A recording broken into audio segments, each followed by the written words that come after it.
Just strap in and get ready.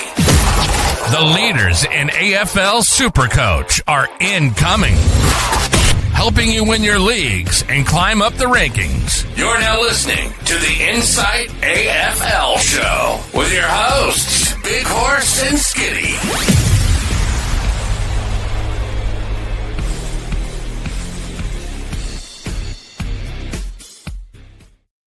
G'day and welcome back to the Insight AFL Show. I'm your host, the Supercoach Horse, and with me down the bottom of your screen, the Hurls is back again for another show. Welcome back, Hurls. Thanks, Horse. Good to be here. And footy royalty, or Supercoach royalty, should I add, Damo from the Footy Mailbag, has decided to join us for today's show. Damo, welcome. Thanks for having me on. I think this is my first time ever on an Insight podcast, so nice to finally make a debut. Yeah, long-time viewer. You're quite frequent in the comments. And when we're talking about the flex, you and I have had several conversations about how to attack this, not just with AFL, but BBL, and no doubt in the future with other Supercoach-related sports that we tackle. We thought it'd be a good idea to, jump on here, have a bit of a chat about how we're going to tackle the flex this year. But not just us, but for you at home, what implications it has scoring-wise, how to tackle it, which players you put in there, and so much more. So before we kick off today, be the triple banger. Like, subscribe, bell. We love it here at the Insight Fantasy Sports. Also, if you listen to us on all good audio platforms, please click like and give us a 5-star review. That helps us get out to the broader community, which then expands our footy community. Now, we do have an unlimited code, which you, Damo, at the Footy Mailbag have been kind enough to share on Twitter, 356460. I repeat, 356460. It's free to enter. And if you get the top score each week, you win a prize pack, thanks to the guys at the Standard Squeeze. So all you need to do is top score. It is that easy.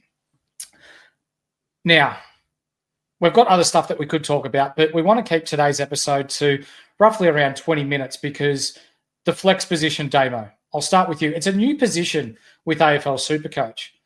We trialled it for the first time with BBL Supercoach this year, and how did you find it?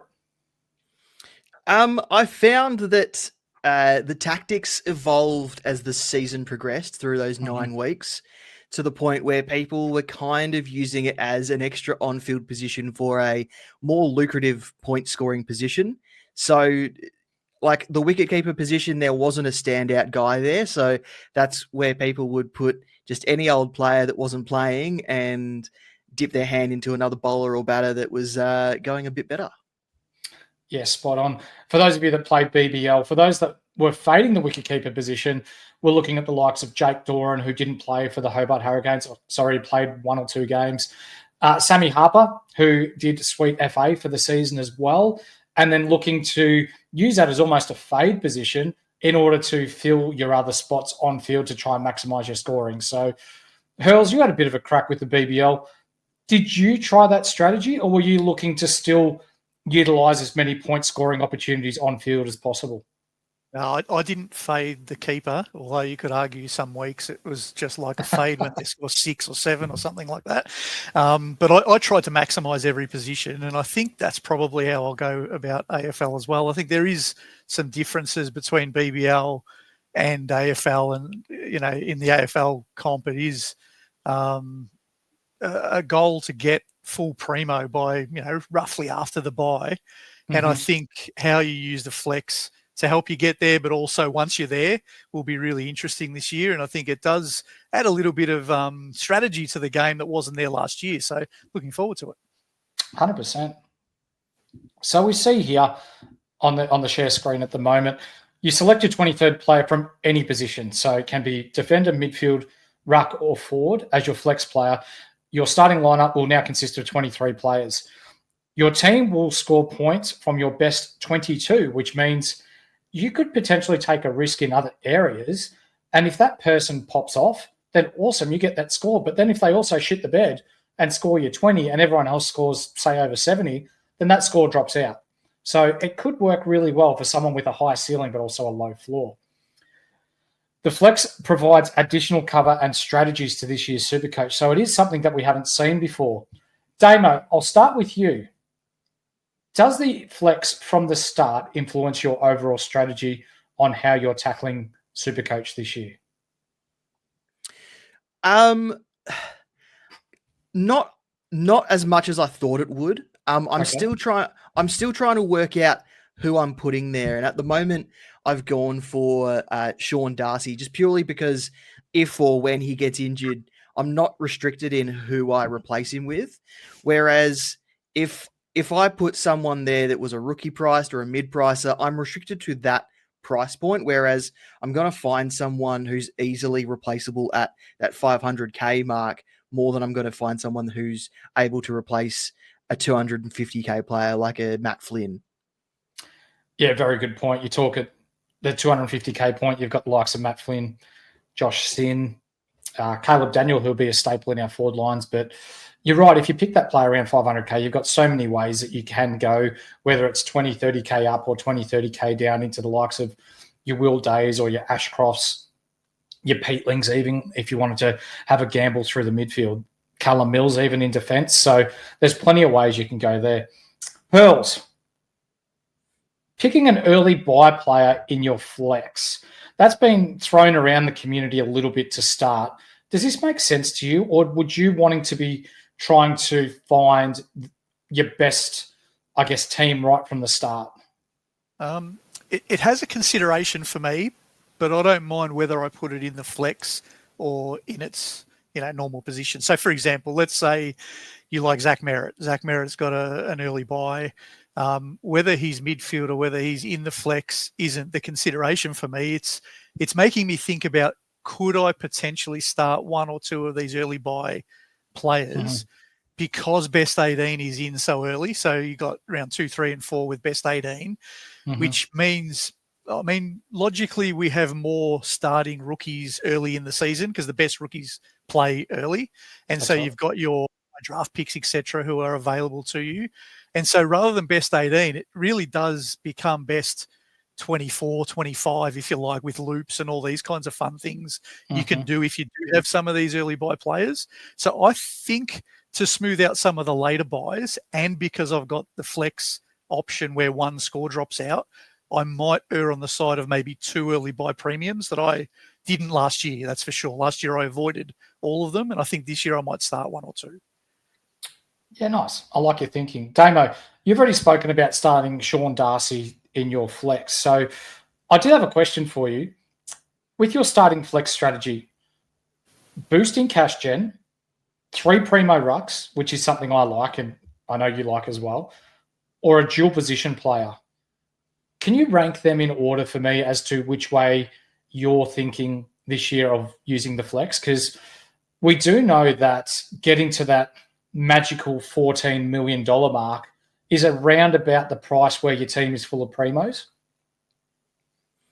Yeah, so I think picking a ruck is a fairly safe selection. Most rucks in good situations will kind of give you a floor of about 80, but most will average around that 100, 105 mark, and at worst maybe a 95. And so they're probably the safest. And so that's probably number one if you want a safe option.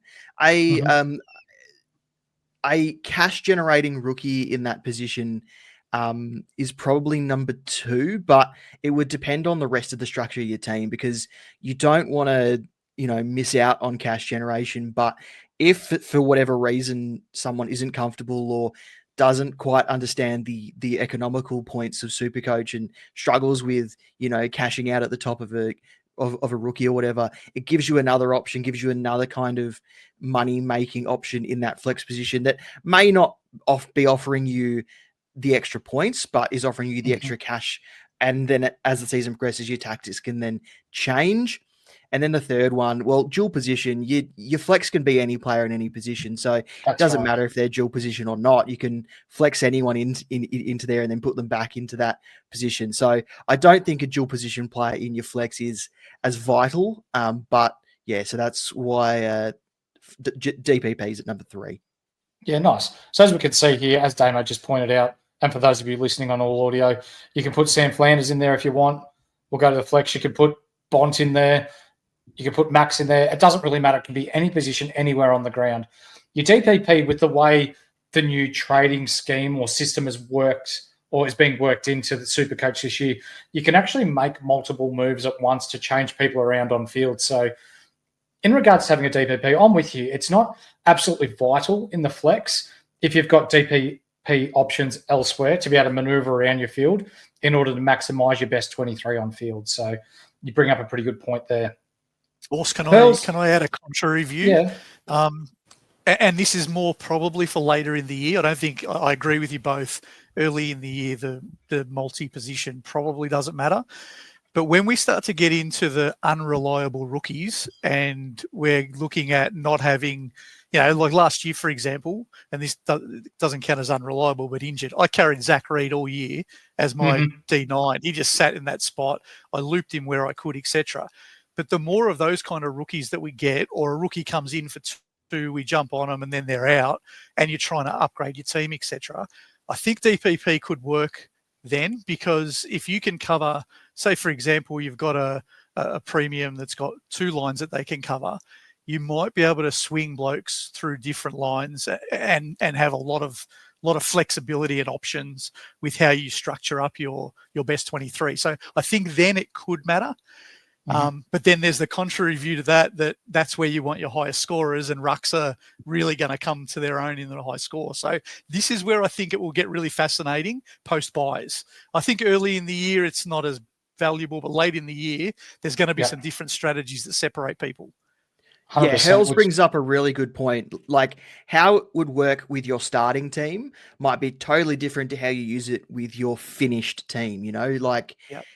You could start it with a player that's fairly reliable, good for about 100 points each week. But then as the season progresses, you might want to have a dual position guy there to cover any, rookies that, aren't playing anymore, and you can't really move them on because they've only made 30 or 40K and are still under 200. Spot on. You both bring up really good points, which leads me to my next one. I'll go to you first, Damo. Is it still a realistic target to have your 23 or team of 23 primos by the end of the bye rounds, given that we've got the extra spot on field now?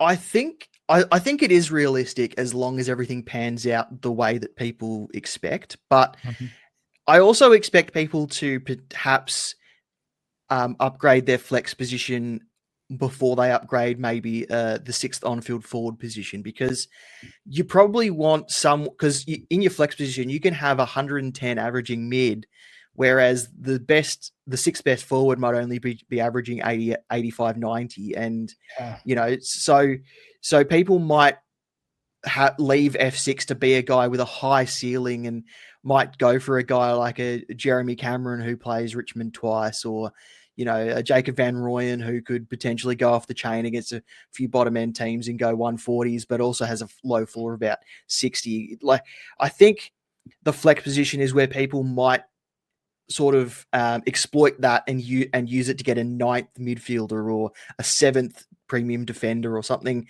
along those lines, someone who averages like 105, 110 to boost their team a little bit higher. But you've still got that F6 who's sort of become your pseudo flex position where if he completely goes off the chain, that comes into your best score. Whereas if he doesn't, it doesn't matter. You both bring up really good points there. Weekly team considerations I want to talk about next. So are we thinking of moving blokes into the flex early? What I mean by that is playing early in the round. So, for example, say Maxi Gawn's got a Thursday night game and he plays, let's say, Geelong, who at this stage, we don't really know who the ruckman's going to be, and he very well could pop off. So putting a player like Maxi Gawn in your flex and VCing him, Hurls, is that a plan that you see moving forward, that, you've got almost a guaranteed player who's going to score over 100, who's going to be in your top 22, putting the VC on him, you're fairly safe that he's on field. You don't have to worry about looping any players on the bench through your VC, or are you thinking another way there?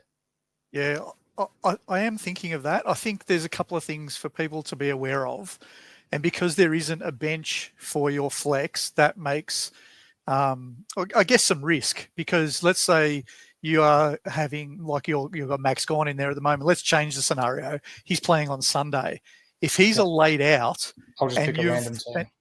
and put two other rucks, doesn't matter who the two other rucks are, because you can only swap this scenario. Max Gawn can only be swapped with those other three rucks, right? You can't put Max Gawn in the mids or in the forward line. If he was a laid out on the Sunday, and both Sherry and Witts and Boyd in this scenario have already played on the Saturday, you're pretty much stuck with either trading, which you don't want to do if it's a 1 weeker, or you're going to have no score from your flex. So I am thinking about making the flex someone who plays earlier in the round. Doesn't have to be Thursday night, for example. It could be Saturday, as long as I have the opportunity when they play to lock them in and not be locked out by the other positional players already having been locked. That's what I'm thinking of. And the vice captain makes some sense to me. Put the VC on the guy in your flex if he's going to score well, and then Thursday night that's done and dusted, and you can go away with your loops for the rest of the weekend. Yeah. What's your opinions on that, Damo?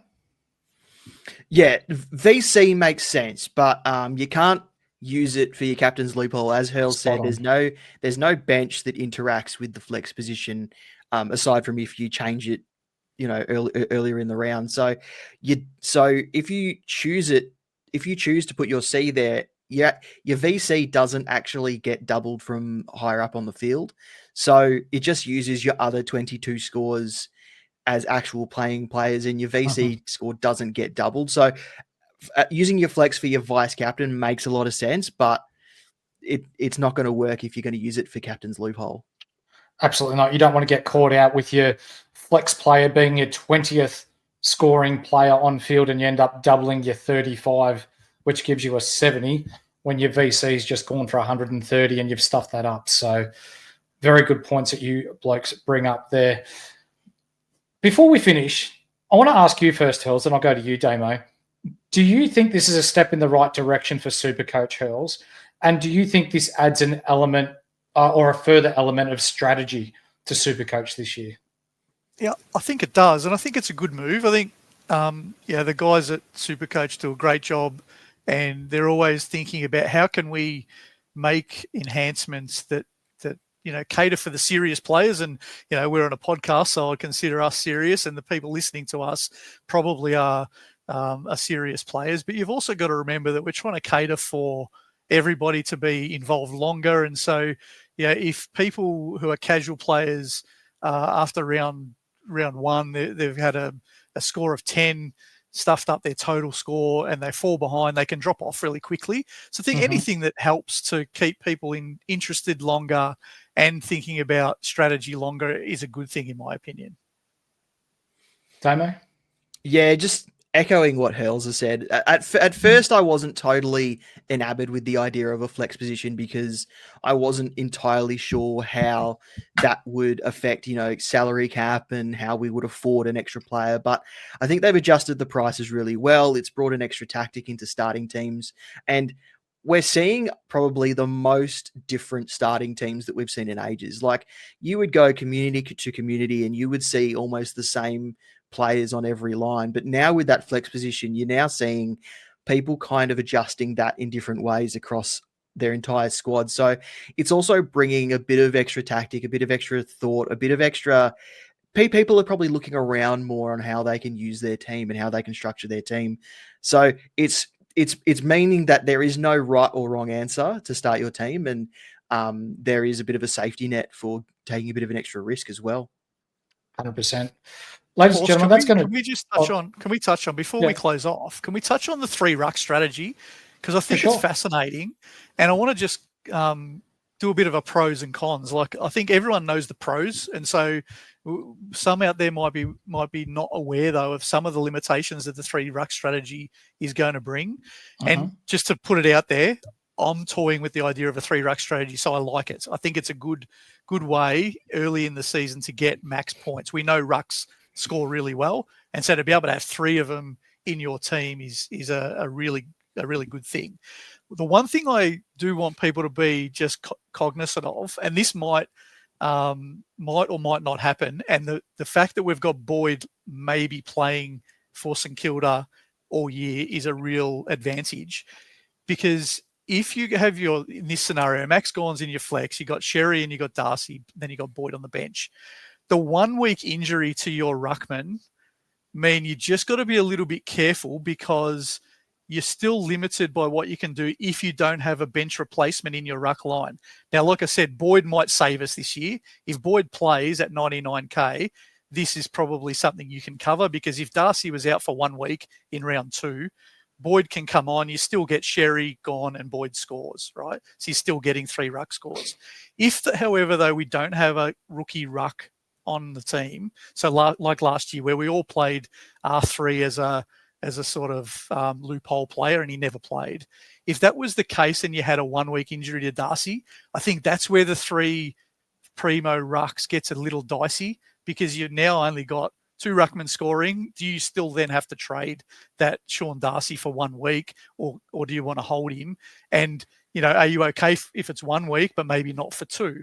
And then your flex is all of a sudden gone, and the lowest score is a 0 because Darcy's not playing. So I think there's just that to be careful of with your ruck, 3 premium ruck strategy. Like I said, hopefully Boyd's there and it helps us. Ladies and gentlemen, if you have just tuned in the last 5 minutes, this is not in any way a team. I've just randomly picked 23, 30 players to give you an example of how the flex is going to work for us this year. Was it Cohen Livingston, Damo, last year? That was our loop player off the bench in the ruck position? Yeah, most had Cohen Livingston. Some had Finbar Maley. Some had, and then some had others. But yeah, it was mostly Cohen Livingston for most. A quick question before we do leave, because now this is going to, if we're talking 3 ruck strategy, and this isn't to do with the flex, this is to do about looping, which we'll talk about at a later date. Where are you guys potentially looking at? I'll go with you first, Damo. Where are you potentially looking at bringing your loop player on from, or are you even going to carry one this year? Ideally, when I pick a team, every player I select is playing in that round 1 game. I don't want to pick a loop player, because if someone on my bench then doesn't play the following week, then that's 2 people that's already not playing. So ideally, I would have everyone playing, but I think that last bench midfield position might be where a lot of people's place that loophole this year. And I mean, in years gone by, that's probably been my first dead rookie anyway. Yep. Hurls? Similar thoughts. What I'll probably be doing is my initial team won't have a natural loophole. It'll be everyone playing, but I'll VC someone on the Thursday, Friday night game. If they get 160, then I'll probably sacrifice that M9, M9, 10, 11. 10, 11. Yep. Yeah, whichever that last one is, because I'll want a non-playing player to take the 150, for example. If the VC only goes 120, I'll probably then go a different captain, and in that first week I won't have any non-playing players. But what I will likely do is have some buy round players from round 2, 3, and 4 spread, so rookies or mid prices, maybe like I said earlier, even 1 or 2 primos, so that I do have that loop option for the next 3 weeks. For sure. And before we do leave, West Coast, Damo, being a Perth man, they've got 11 Sunday games out of their first 14. Pretty ideal loop option there to go with a West Coast player. Yeah, it is, but I mean, they're already talking about Cohen Livingston potentially being better than Matt Flynn and Bailey Williams, and Harry Barnett playing as that third tall now that Tom Barras has left, and they really like Archer Reed as well and what he's doing up forward, and after the departure of Jack Darling. So we might not have a loop option from West Coast early in the year to even select. Interesting times. Ladies and gentlemen, that's going to do us for this episode. Damo, thank you for joining us for your first ever episode here on the Insight Fantasy Network, and no doubt it will not be the last. Where can people find you?